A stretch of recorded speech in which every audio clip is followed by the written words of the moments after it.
Well, we continue to honor the life and legacy of a civil rights leader and hero. Reaction is pouring in both nationwide and here at home following the passing of Reverend Jesse Jackson.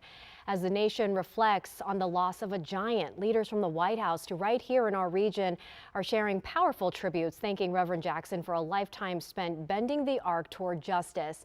In D.C., across Maryland and Virginia, messages of gratitude and remembrance are flooding social media, all honoring a man whose moral courage reshaped the path of civil rights in this country, and his impact on the DMV runs deep, from voter empowerment to economic justice to decades spent lifting up communities often overlooked.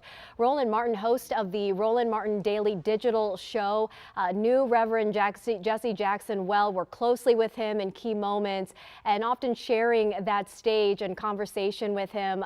First of all, thank you so much for joining us. And it's good to see you. I want to give you a moment to reflect on the passing of Reverend Jesse Jackson, not only someone you worked with closely, but a friend. Look, I cover Reverend Jackson. I've been a journalist my entire life, and Reverend, he understood the media very well. He was absolutely a towering figure, one of the most consequential figures of the 20th century. Beyond his oratory, the last 7 minutes of that speech at the Democratic National Convention in 1988 was one of the best I've ever heard in my entire life. But when you look at growing up in South Carolina and then going to college in North Carolina A&T, and then being an aide to Dr. King references Reverend Jackson in his last sermon on April 3rd, 1968, at the mountaintop speech in Mason Temple. And he picks up the mantle, Operation Breadbasket, driving economic opportunities for so many black businesses. That was critically important. And then, of course, you go into the 80s. Harold Washington run for mayor of Chicago, Congressman Harold Washington, and it was Run Harold Run, and that morphed into Run Jesse Run on the national level. And here's the thing that people don't understand. If there's no Reverend Jesse Jackson Sr. changing the Democratic Party's rules in 1988, there is no President Barack Obama, because Hillary Clinton won the large states in 2008. And so Reverend Jackson had those rules changed. And people need to understand, he was fighting up until his last breath. In November, many of us got the report that he was days away from passing away, and I cut a vacation short, flew back from Bermuda, went to see him on November 16th, and we're sitting at his bedside, holding his hand, and we're talking, and he tells his son, Yusef, Coke, because he had just started to take some food, and he said, well, no, Reverend, you can't just have water. He says, no Coke. And we're talking about the Target boycott and stuff that's going on, and then Reverend is using one where he's saying, preachers, meeting, Friday, food, the poor.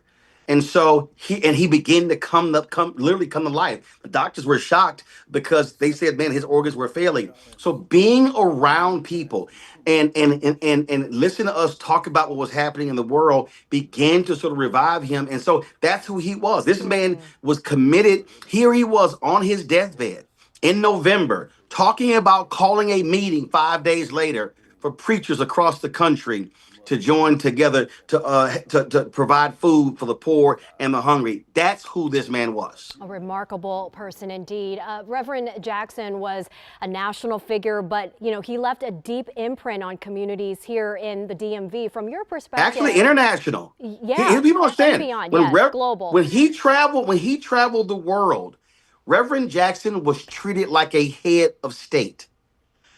Allison Payne, who was an anchor in Chicago, something happened in Israel with her and her film crew. She didn't call the State Department. She didn't call the White House. She called Reverend Jackson. And within an hour, he was on the phone with the top government officials in Israel, and that issue got resolved.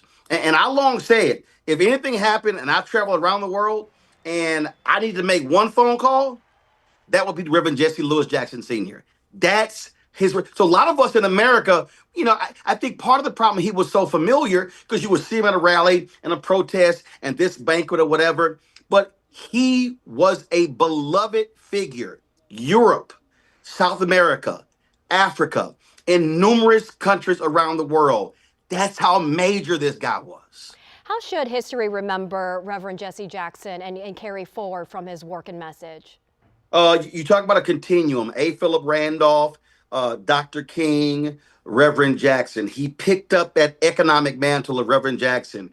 And so here he was, locked and loaded on civil rights, economic rights. But folks should go back and listen to his 84 and 88 speeches. He was talking about issues in that race that you didn't hear Democrats discuss till 20, 25 years later. And so he was a smart and brilliant man. And so, again, everyone has faults. Everyone has frailties. He drove some folks crazy. But you know what, though?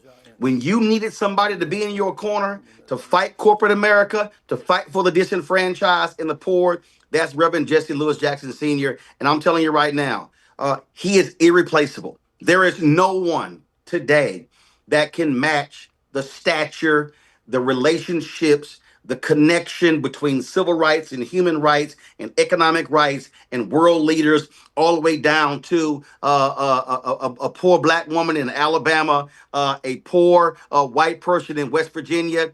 That's who Reverend Jackson was. And I'm telling you, people really do not give him his proper flowers, but many of us did. And that was not a moment where I emceed a program or I was on the program and he was in the room, but I did not stop the program and say, give this man his full respect for what he has done for us. And that was always the case with Reverend Jackson. All right, we will leave it there. A journalist and host of the Roland Martin Unfiltered Daily Digital Show. Thank you so much. Thank you very much.